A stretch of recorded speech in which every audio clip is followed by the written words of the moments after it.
welcome to episode number 419 of the HaskinCast Podcast. I am your host, Scott Haskin, here with a guest that, man, I booked a little extra time with than I normally do because we have so much to talk about. He's an author, he's a singer, he's been in Hollywood for years. Geoffrey Mark. Geoffrey, how are you? Hello, Mr. HaskinCast. I don't know why this popped into my head the other day, but do you remember the comedian Yakov Smirnoff? What happened to him? I have not seen from him in a while. They tore down the Berlin Wall and opened up Russia for a while there anyway. Right. And when they opened Russia up, all of his material went down the drain. That's true. That kind of was his whole act, wasn't it? It's like the man who, Von Meter, this huge success hitting John Fitzgerald Kennedy. And Mr. Kennedy, when the president was assassinated, his career went away. That's a really good, there's more things I'm sad about than the lack of career in that situation, but there are other casualties to things that sometimes we don't necessarily tie into the main event. When one's career is completely based on one concept, if that concept changes in the world or in your life, if your entire material is what a stud I am with women, and somehow you get outed as being gay, well, you either need to rewrite your character or your career goes glug, glug, glug, glug, glug, glug, glug. So, And it's probably tough to do that because you get kind of pigeonholed into everybody recognizing you as that character because that's what you represent to them. That's why I think I've lasted so long, because I am a jazz singer and I am a musical comedy person who's done off-Broadway, one Broadway show that went summer stock all over the country. I sing and do stand-up comedy in nightclubs. I write books. I'm a best-selling author. I have my own radio shows. So I wear, no pun intended, very many hats in show business. And I am a show business historian. So about 1870 and 1970, if I don't know about it, it didn't happen. And for those of you who are unfortunately not watching the YouTube feed, you are missing out on one hell of a hat. I love that hat.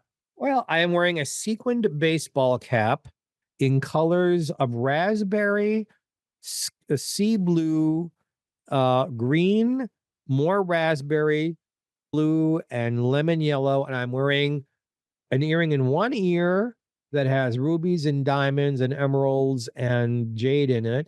I'm wearing a sequined black, red, I don't know what to call this kind of material. It sparkles a lot. I'm wearing a red and black vest.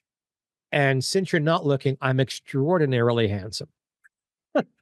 One of my friends, Corey, has a couple of podcasts, and he refers to me as the sexiest man in podcasting. Those of you who are watching the video feed know now that that is not true. But for those of you who are watching the audio feed, I don't want to throw out the word Adonis, but I feel like I can because it's audio only.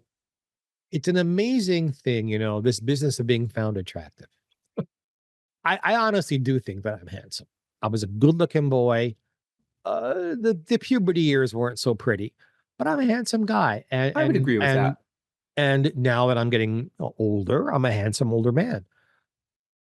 But it amazes me how many people still, male and female, come on to me. And I think the difference is when I was young and I was a model also and showing off my body a little bit, I had the looks. I didn't have the confidence. Well, I don't have a 28-inch waist anymore, but now I have the confidence. Yeah, that's an interesting thing because I think that can be a big part of attraction. It's not even necessarily whether the person is physically appealing, but the way they carry themselves, that, you walk into a room like you own it, kind of has an appeal to some people, and other people could care less about that. And it's just that person looks beautiful. I was having dinner at this point, maybe 25 years ago, very fancy Chinese restaurant. I know that sounds like an oxymoron, but on the West Coast, there are fancy Chinese restaurants. And one after another, the servers, the chef came out to talk to me. And I wasn't as famous as I am now, 25 years ago. And I was with a dinner companion, and I said to him, "What's going on here? Why are people falling over me? I don't think they know who I am." He said, "Jeff, you don't know?" I said, "I don't know what." He said, "You walk into a store, a restaurant, a bank, and every head turns to look at you. Everybody, you just give off this, not egotism, Mhm. but here is someone you should be paying attention to." And he said that just comes from you being comfortable in your own skin and dressing the way you do, and that you're also radiating niceness, Mhm. I hope. So yeah, I've been getting attention all my life that I didn't always understand why. I was young and very pretty at one moment in my life, but now I'm a big, broad-shouldered, hairy bear, but I'm still handsome, You're a and good looking guy. and No doubt thank you. about that. Yeah. Yeah, we'll go on a date later. But the point being, I'm comfortable in my own skin. Yeah. However I look, whatever I wear, once I leave my house, I forget what I look like. I forget what I'm wearing. What I'm wearing is my heart and my sense of humor Yeah. and my love of people, and hopefully Mhm. that's attractive. I think that I I I don't want to necessarily go down this road, but I think there's definitely something about a person's vibration that we Sure. can be attracted to. And I think what you're talking about is all encompassed in that vibration. You just feel that from a person. Because I wouldn't, if I were sitting at the next table over, I wouldn't know those things about you, but I could feel that coming off of you. Ask anybody who's been intimate with me. They love the way I vibrate. Well, speaking of you, you said something to me right before we started recording that I found interesting. Go You for it. had a bit of a relationship with one Freddie Mercury. Freddie was in town 19 in town, meaning New York City, Manhattan. Okay. He'd come in from England. I don't think the whole Queen band was there. I think just Freddie came in Mhm. to promote Bohemian Rhapsody had just come out, Ah, and it was an enormous success. And I think one of the most brilliant, I want to call it a piece of music, but one of the most brilliant recordings ever made. mhm. Uh, and I ran into him um, at Studio 54, and we went from there to a less glamorous place than that and spent the evening together. And yes, I know what he looks like naked. Mhm. And likewise, yes, the intimacy was wonderful. He was wonderful. But what I'm left with all these years later is not because I'm asked over and over, so what did he look like and how big is his whatever, and Sure, yeah. what did he enjoy doing? It's like, well, he looked great naked, and no one would be embarrassed by looking at what he had, and the rest of it is none of your business. Because what stays with me, how nice he was afterwards. Did you have a good time? Are you happy Wow. with this experience? Do you have enough money for a cab to get you home safely? Because we had been drinking and doing recreational drugs back when I used to do those kinds of things. Mhm. Much fun he had. He See, was that's very real with me, considering how yeah. we met. Because Studio 54, for all of its glamour and fame, was kind of a sleazy place. Sure, yeah. And where we went afterwards was more sleazy. Well, that's what I was gonna ask you about it was more his personality, because I would imagine from the I mean, I know his voice as a singer of Queen, but as the person, I would imagine he was a very gentle and caring person. He, how do I say this nicely? Uh-oh. No, no, no, no, no, no. I'm about to give him a compliment. I just want to say it right. More masculine than I would have assumed he would be, which doesn't tell you anything about what we did in bed together. Sure, yeah. I'm not talking about a particular thing. I'm talking big picture. Um, Masculine, caring, funny,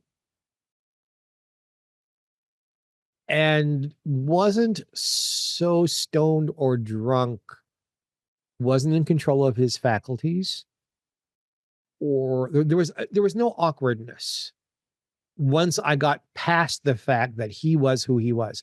Because I think this is 1977 I'm talking about. I wasn't even 20 years old yet. Oh, And although wow. I had starred off Broadway and was singing in nightclubs, et cetera, Mhm. I was a baby celebrity at best. Sure. You can even Yeah. use the word celebrity on me back then. And Mhm. he was this gigantic star. So once I got past that, because he had no problem with it, we had a delightful time. There are people out there, and I won't mention any names. There are people out there who are Freddie Mercury way beyond being a fan, fanatics, Sure. Yeah. who want to, have asked me beyond size and shape. They want to know how he tasted. Mhm. And it's like, what makes you think I would share that with you? In Yeah. fact, I've been asked those things on podcasts. And it's like, yeah, Really? yeah, my sex life is not, I'm not ashamed of anyone I've been with. But Sure. what I did with them is none of your business. Right. My partner died 5.5 years ago. We had a very unusual relationship. I met him when I was 13. We're together for 47 years, Wow. but we never lived together. He Really? chose to marry wealthy women and have an easy life, Mhm. which he didn't get. But we were together the whole time. And because of how he was so fearful of people suspecting he might be gay, we kept it a secret. I mean, Yeah. a huge secret. And when he got really, really ill towards the end, my stepchildren said, "No, we want people to know who our dad loved. Go public with this. We want Wow. that." Good for them. And when I did, other than I don't believe it, because he was a celebrity on radio on the East Coast. Mhm. I don't believe it. I don't think he was gay. I think you're lying. I got a lot of that kind of pushback. The second most. So what'd you guys do in bed together? I don't I mean, I And guess the I people, understand the sensationalism of it, but I don't understand how you ask somebody that question, even in private, let alone oh, the kids asked it too. And this is the answer I gave to everyone. And it's the truth. It's a warm summer night. Blinds are open. There's a full moon. I am sleeping to his left, which I always did when we had the chance to actually sleep together. Like, actually sleep together. right. And I'm sleeping. I am aware that I'm being looked at. And I wake up, and there he is with his hand on his chin like this, just looking at me. I picked my head up. I said, "Honey, what's the matter? What's wrong?" He said, "Nothing. I just wanted to look at you." And he Oh, gently put my head back down on the pillow and stroked my hair and said, "Go back to sleep. Everything's okay." that's beautiful. I never felt so secure as I did in that kind of moment. That Yeah. moment. That's what you need to know about our sex life. Secure is exactly the word that came to my mind when you said that. That what makes you feel safer than somebody who cares about you? You feel that they would protect you if something were to happen, but just that connection would make you feel safe alone? And I was probably, because there were several of these things. I just chose one. Sure, yeah. I was like 15 years old. Wow. That was another thing we had to deal with because he was 4 years older than I. Once he Right. turned 18, it became statutory rape. Yeah. So I mean, there were just landmines everywhere. We had to make sure to step around. Mhm. Um, I don't know if anyone cares about any of this, but it's a part of my story. Yeah. No, I mean, certainly, Will be in my autobiography called "The Devil Was Born in Brooklyn," coming out next year. excellent, and you'll have to come back and talk to me about that when it comes out. I saw that on the list, and I was really excited to see that you were doing an autobiography because you've got such a colorful life that how do you not, Yeah, even Um, I have to admit, my life has not been boring. Uh, from day one, mhm, because I was a premature baby and my mother got ill. She got a thing called toxemia, the very hormones and things she was producing to make me. mhm, She was allergic to those things. mm. And they went in Jeez. and took me out, not to save me, but to save her. I didn't breathe for 3 minutes, Wow. but the doctor, bless his heart, didn't give up on me. They didn't throw me away. I'm And glad. it Wow. seems, I have been blessed with looks, with intellect, with talent, but Mhm. for which I can take absolutely no credit. Born that way. It's a Isn't gift. it do you feel sometimes like I'm a musician, and as a writer, sometimes I feel like I'm writing and sometimes I feel like I'm dictating. Like it's not really something I've created, it's something that I'm the vessel to just get down into a medium. Does that ever happen to you? I think the word you're going to use or should be using is because you have talent. Well, See, thank you. that's that's that's what talent does. Talent inspires. Talent throws things out of you that you didn't think were there, and all of a sudden they are there. Talent is why some of us instinctively know what to do. Mhm. I only had to be on a sound stage once. I only had to be on a Broadway stage once. I only had to do one radio show, and I got it. Mhm. That's talent. And intellect too, a little bit, I guess, but Sure, yeah. I'm the luckiest son of a bitch on the planet. I love that. My life has had lots of hard knocks, believe me, Sure. Yeah. but I survived my birth. I survived mentally ill parents. I survived being thrown out at 15. I survived show business. I got clean and sober when I was 30, and I've been clean and sober for 30 years, 35 years now. And see Good for how old you. I am. Right. I survived Joel's death. I Mhm. survived the AIDS crisis and never got HIV. Um, there's a wonderful line from Annie Get Your Gun. It's a song called "I Got the Sun in the Morning and the Moon at Night." And the song starts, "I'm taking stock of what I have and what I haven't. What do I find? The things I got will keep me satisfied." I like that. I like that you appreciate that because so many people, and it's easy to do, I understand it. It's easy to just get caught up in the day-to-day stuff and not really think about the big picture. I'm lucky to be alive because, yes, this is not a great moment, but I'm here to experience it because I survived all these other things. It Oh, it is I am easy a to get caught survivor. up, though. I am a survivor, Yeah.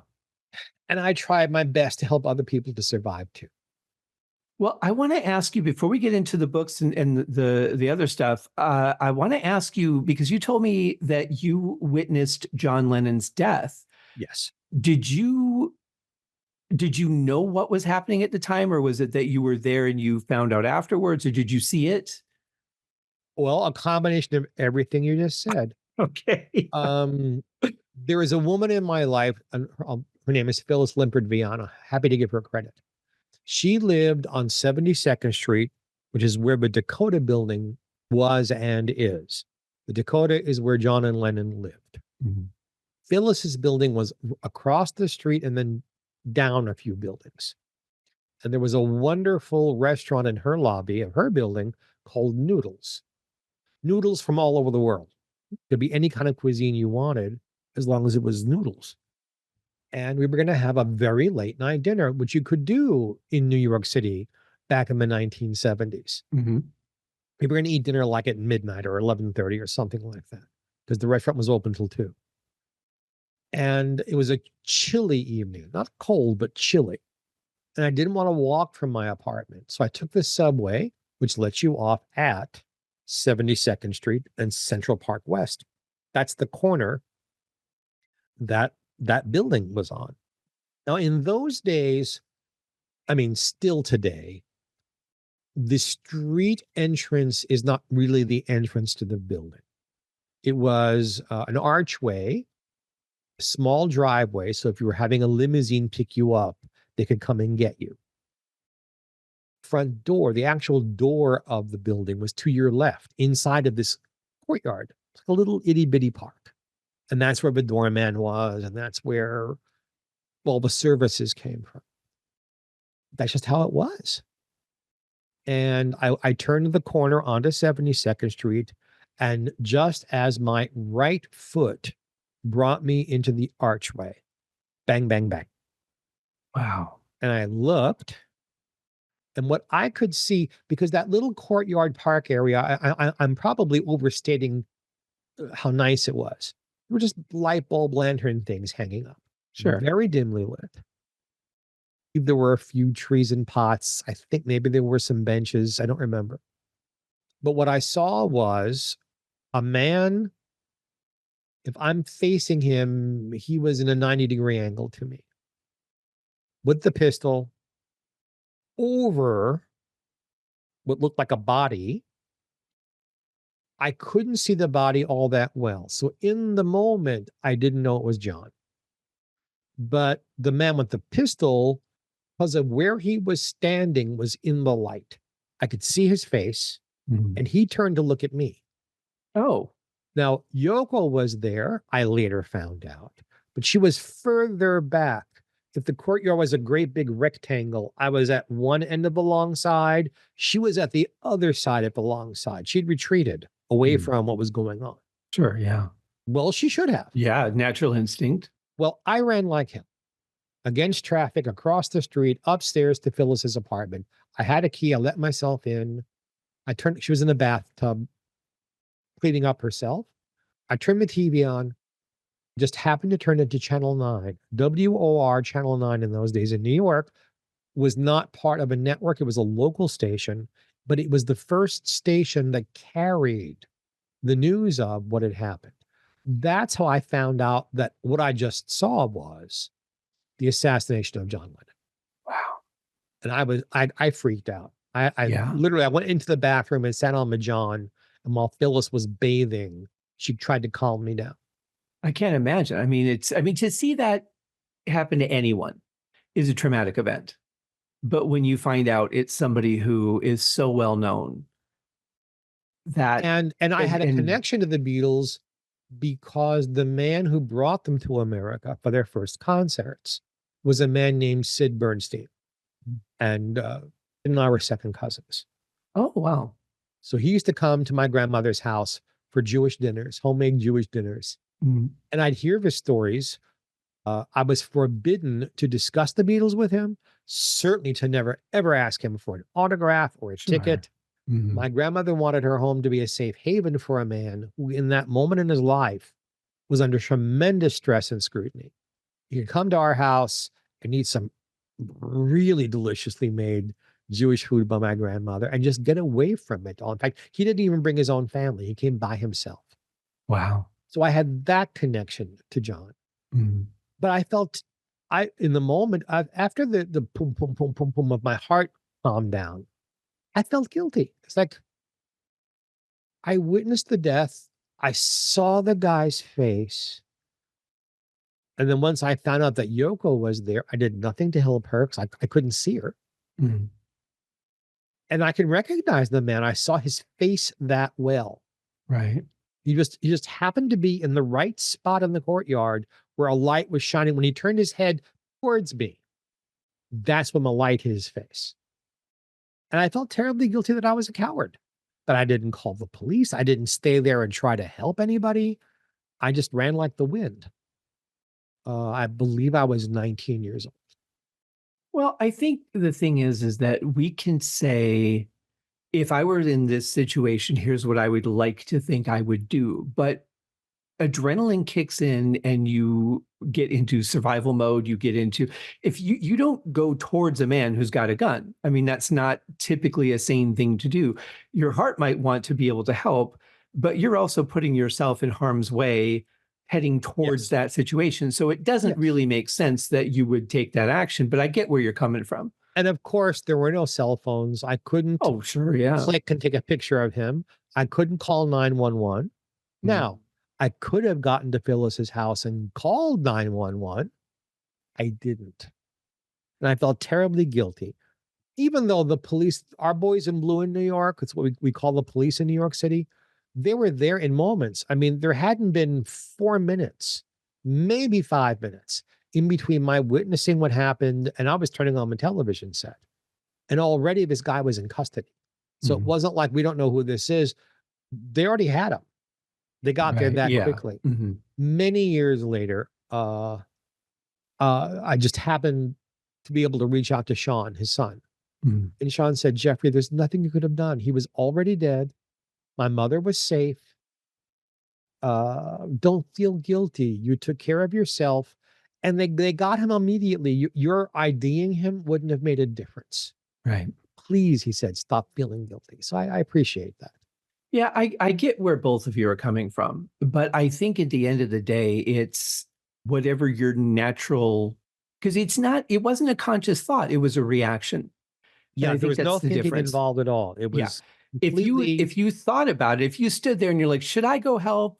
No, and then ran away, that would be something that, okay, I could understand you questioning, but you're acting on pure instinct. Yeah. Yeah, I didn't stand there and think. I could have just removed myself from being in his sight. His vision, his line of vision. Thought about it, what to do here. I could have called for help. I could have run down the street screaming, "A man has been shot." I could have done those things. My instinct was to get into Phyllis's apartment as fast as possible because he won't be able to shoot me there. That's right. And if he locked eyes with you, I mean, you might have tried to get out of his line of fire, but he could have followed after you. I mean, you just don't know.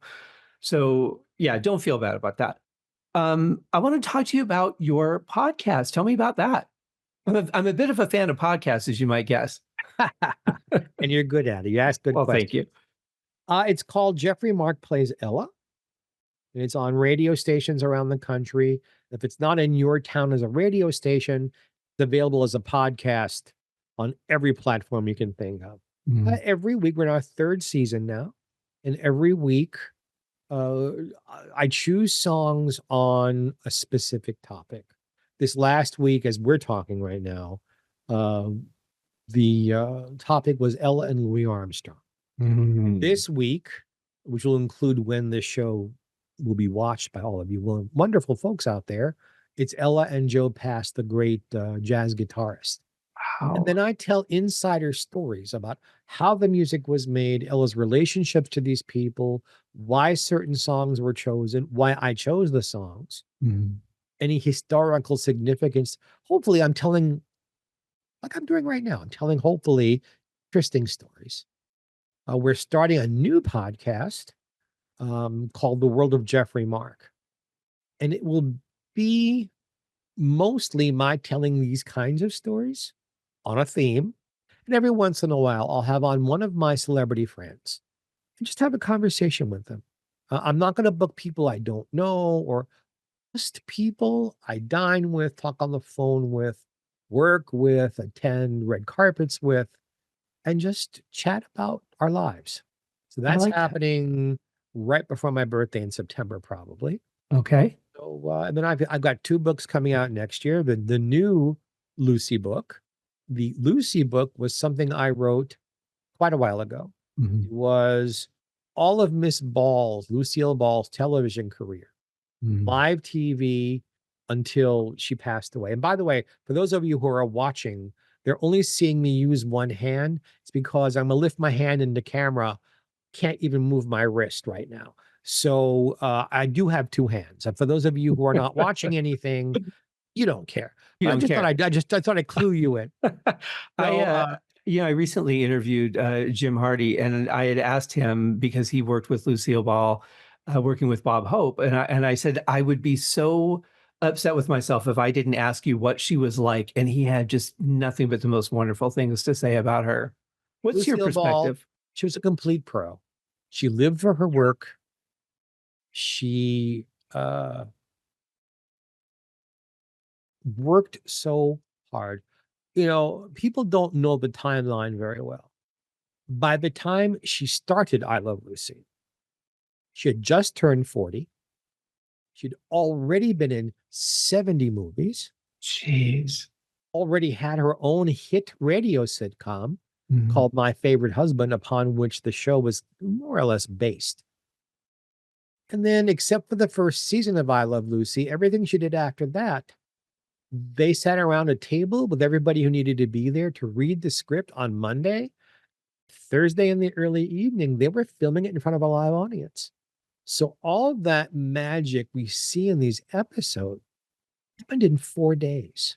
Isn't that something? For that to happen, the 100 people, and I do mean 100, who Mhm. worked on this show, all had to work ridiculously hard and completely professionally. So if you were working with Miss Ball, you showed up on time and you learned your lines and you spoke out and said what you had to say in character so that she could hear you properly. You cooperated, which is what professionals do. She'd be your biggest booster. Mhm. However, if you showed up late, stoned, or drunk, or didn't know your lines, or as some actors do when they're rehearsing scripts, what? What? Speak out. Oh, I haven't found my character yet. Mhm. Well, her attitude was, that's why you took the script home the first day. We got 4 days to do this. You cannot wait for 7 weeks from now to figure out what your character is. Right. If you didn't take direction, Mhm. or if you in performance did something completely differently than you did in rehearsal, then for any and all of those things, you'd probably never work with Miss Ball again. And she'd get in your face about it. Yeah. And all the quotes and all the books and all the stuff through the years about what a bitch she was a bitch when people were unprofessional. Yeah. It wasn't her nature just in general to be that way, but if you cross that professional line, it didn't take long for the claws to come out. There was no time for fooling around and laughing and practical jokes. Mhm. She only had Monday, 10 o'clock or 11 o'clock in the morning till Thursday at 7 or 7:30 or 8, whatever hour it was that week. All she had. She didn't want it wasted I would because she imagine it was a always wanted to do her best. Now, in her private life, um, I've never heard a whole lot of negativity about her. It Mhm. is usually from someone who didn't know her very well, interact with her on a plane and observed that she was rude to somebody, or in a restaurant or standing online for something where they insist she was rude. I have never heard about that stuff from her close friends who actually interacted with her over and over again. I would imagine it probably helped the show that they had such a small cast because it was really centered around the 4 of them. And I mean, they had In other the people on beginning, the show, yes. but I would imagine that helped really keep things rolling until they brought other people on. Just to you don't have these people trying to find characters because you've got people that are established. And it was a different way of doing tell. First of all, they had 26 minutes still to tell Mm. a story. Now you've got like 16. Well, that Yeah. means you don't have much time to develop a plot or Mhm. characters. Secondly, there were only 5 people who ever wrote I Love Lucy. Jess Oppenheimer, the producer and head writer, and then 4 other writers: Bob Schiller, Bob Weisskopf, Madeline Pugh Martin Davis, Bob Carroll Jr. They used to call her 3 Bobs and a Babe. They wrote all the scripts. Mhm. I Love Lucy only had 3 directors in all those episodes, the best of which being William Asher, was my buddy, close buddy. So everybody knew how to interact with one another. They Yeah. were there week Mhm. after week after week. Today, shows have 100 writers writing for them, and whatever director happens to be available that week will do it for their price, gets hired, and It's really a free for all. It's amazing that we have the continuity in shows that we do nowadays, considering that there's very little consistency with how they're actually done. well, for those of you who have never been to a taping or a filming of a sitcom, in the I Love the Lucy days, they would film they would try to film an entire episode in about an hour. Wow. When they yelled cut at the end of a scene, everybody ran to change costumes, to change makeup, to move cameras, to get back to the audience as quickly as possible, because Miss Ball felt she didn't want the audience growing cold. Did they not have the warmers back in those days? Desi warmed up the show by saying a few nice things. He introduced the cast. A smaller subgroup of his orchestra was there to play music. Keep the audience entertained in between things. Once the show started, Mr. Arnaz was busy being Ricky Ricardo. Oh, sure, yeah. No, as the show went on and there were more people and more sets, and so maybe now it was 90 minutes. But fast. It's what Miss Ball and Mr. Arnaz and Mr. Oppenheimer expected. Right. Today, you go to see a sitcom or taped, if there's a live audience there, blah, blah, blah, blah, blah, blah, blah. That's the joke. Not a big laugh. Cut. And they bring out their 900 writers. They come up with 17 more jokes, and they film each punchline, waiting to find out which one the audience will laugh at. Yeah. But you go to see a sitcom done now, it's 4 and 5 or sometimes 6 hours. Ridiculous, yeah. Watching them put together what ends up being 17 or 18 minutes of actual performance. You lose spontaneity, you lose the connection with the audience. And when they see that everyone's reading off of cue cards, Lucy Arnaz said a wonderful thing about her mother. Miss Ball in the early days never used cue cards, ever. On I Love Lucy, the first time cue cards were used was in the 6th season, and they were just for Bob Hope when he was on the show. Began to use cue cards on the Lucy Show, which is her next sitcom, in 1962, because there were now 3 young people in the show and Vivian Vance. And in the first season, they had Charles Lane playing her banker, and Dick Martin of Rowan and Martin played her boyfriend. That's right. Well, now there are more people there and kids, and Charles Lane was older and had trouble memorizing lines. Well, now they were using cue cards, but Miss Ball and Miss Vance didn't use them. Right. They're in the middle of the Lucy Show. Sometime they took the Lucy Carmichael character out of New York, put her in Hollywood, and Mr. Mooney became her boss, not her banker. That's when you see Miss Ball looking at cue cards. By the time of Here's Lucy, you reach the point, how many scripts can you memorize in one lifetime? Yeah. But the problem wasn't always moment. This is Lucy Arnaz speaking. When you use cue cards, you cannot be in the moment. Right. Because you don't know what's coming next. You're not sure of what's next. Yeah. When you have it memorized and you've rehearsed it, you're right in that moment, and you can react much better. Sure. So, I've been asked so many times through the years, well, why weren't the Lucy Show and Here's Lucy as good as I Love Lucy? Well, take out Desi Arnaz and take out Vivian Vance and take out Bill Frawley and take out William Asher, take out her original writers. What she's left with are new writers, new directors. Gail Gordon, who was a regular on her radio show, became her co-star on the show. It's going to change. And she was 40 when all of this started. So by the time she's in her 50s and 60s, she can't look the same. She can't do as much of physical comedy. And her voice gets deeper and deeper and deeper.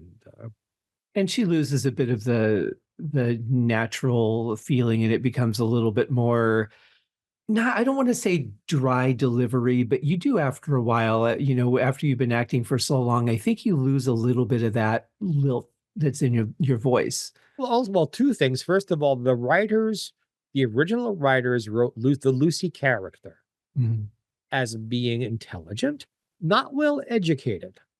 She was unaware of a lot of what went on in the world, but smart and clever and funny. How many sitcoms do you know where the regulars say something funny and the other characters laugh like they were supposed to make a joke? Yeah, Like no, you that's would all if you're cut out. hanging out with your friends and family. Yeah. And Miss Ball was able to push her voice up an octave to sound much younger than she was. Mhm. Through the years, and I won't go into right now why her voice got deeper, but it got deeper. Well, when your voice is flexible, you can't put as much inflection. I was once having lunch with Desi Arnaz Jr. A restaurant I would almost hope he owned, because we did this in a restaurant loudly. Mhm. And out of nowhere, because Desi is brilliant, he just turned to me and said, "Do an impression of my mother, don't you?" And I said, "Well, I do a thing on how her voice changes. I want to do it." I said, "Well, I have to do it loudly." He said, "I don't care. Just do it." And it was like, Lucy, Ricky, Fred, Ethel, wah! And then on the Lucy show, it was like, Viv, Mr. Mooney, Jerry, wah! And on Here's Lucy, it was Kim, Craig, Harry, wah! Now she's a full-on chain smoker. And Desi, well, she was always a chain smoker. And Yeah. Desi fell off the chair laughing. That's good stuff. So when does the updated or the new book come out? Probably for not Christmas of 24, but probably for Christmas of 25. But the current book, the Lucy Amazon, book is out now. Go buy it. And if you want it autographed, I'm available on Facebook, Geoffrey Mark, GeoffreyMark. I'm available on Instagram, Geoffrey Mark Showbiz, on X at Geoffrey Mark. If you want an autographed one, we'll work something out where I'll sell you a book myself, or if you buy it somewhere else, I'll send you what's called a book plate, and I'll write something nice for you and charge you just a very small amount of money for that. Very nice. And I'll have links to all this stuff in the show notes, guys. As we just have a minute left, I have to ask you. I know, I knew it was going to go fast. So my friends at the 70s Weekly podcast and my friends at the Deep Purple podcast, we have discussions all the time about what it would be like if Ethel Merman sang Deep Purple songs. Obviously, you're a big fan of Ethel Merman. She definitely has one of the most distinctive voices, I think, in music history. What's your thoughts on her? On her, or on her singing Deep Purple? No, well, on her, because we can imagine what her singing Smoke in the Water would be like, I think. She was an original. Very funny in her delivery, because she didn't just stand in one spot and shout. She was in musicals. She said lines and she was the star. Yeah. Very, very funny delivery. A lot of what Vivian Vance does, look to Ethel Merman, because Vivian was her understudy in 2 musicals. Really? Vivian Vance was Ethel Merman's understudy in Anything Goes and Red Hot and Blue. Wow. So you can see some of how Vivian is funny. Think of Ethel Merman playing Ethel Mertz, and you'll get an idea of what she was like on stage. But her voice was one of a kind. It was natural. She sang like an opera singer. She sang at a time when there were no microphones. Your voice had to be heard. You couldn't just, in the deep purple falls. No, it had to be heard in the last balcony. And her voice had a gong type of ring to it, just hit against the sides of the theater and reverberated back at you. And she had the ability for most of her life to hold very long notes and did not, so that you understood and heard every word and every note of the song. Gershwin said you can't write a bad song for Ethel Merman, because if you have a bad lyric, everyone's going to hear it. One of a kind, 15 hit Broadway shows, 40 songs more that became standards. I Get a Kick Out of You, and I Got Rhythm. Yeah. And It's the Lovely, and There's No Business Like Show Business. Everything's Coming Up Roses. There's never been anyone like her. I don't think anyone is going to have her track record ever again on the Broadway stage. 15 over 40 years. Yeah. Uh, and You can't I get in just think that she's many wonderful. shows now. I mean, there's too many people, I think, in the business now to even be able to come close to that. They can't afford to make them new anymore. So much of Broadway now is revivals. Right. And so much of Broadway now is also the music is written for and orchestrated for either a rock and roll kind of sound or a pop sound or a hip hop sound. They aren't writing those kind of shows anymore. And I think maybe because some of the people who are writing don't know how. Well, and We who let it can kind of perform fall them? foul. There are still I have so many wonderful friends whose names you'd recognize, Mm, who have beautiful voices, who could sing the music, including me. You know, I was trained for this stage, and I'm a jazz singer is what I evolved into. mm, Because when I was young in New York singing in nightclubs, there was a place called the Five Oaks in Greenwich Village. And a wonderful African American jazz pianist named Marie Blake held fort there every night. And every once in a while, I'd walk in and she'd invite me to sing something with her. And I sang one night Deep Purple, as a mm. matter of fact. Interesting. And when I got finished singing Deep Purple, she called me over. She said, "You do know you're a jazz singer, right?" I said, "No." "Oh, honey, not that you can't belt with the best of them, but when you belt with the best of them, you sound like the best of them. When you sing jazz, you sound individual. Sing jazz, honey. Mm. Sing jazz." What I Interesting. do. Yeah. Well, and you have to stick with what you enjoy too. There's nothing wrong with branching out. And I think if you just do the same thing all the time, it can get stale. You have to do other things. You have to mix it up a little bit and. That's why Ella did what she did. Ella had a book of about 300 arrangements for trio or quartet she Mhm. traveled with. And other than promoting a specific song, maybe from a new album or something, she sang what she felt like singing that night. There were some nights she did two shows. The second show was different from the first show. Mhm. That was a hallmark. Ella never wanted to get bored because she never wanted her audiences to get bored. You never knew what she might sing in a concert. They bring out an arrangement you haven't heard in 25 years, and all of a sudden, because she felt like it. That's kind of how I got into her sphere, because towards the end of her life, when she was ill, she began to sing the same songs over and over again. And I was already a little bit a part of her world. That takes a longer explanation than we have time for. So what I did was I began to give her set lists. I knew what her 300 songs were. I knew the arrangements. I knew the new limitations on her voice. And I would give her like 14 songs over and over and over that would be different lists for her to sing in different places. And both her management and Ella were very grateful for it. Yeah. I'm sure that was a big help.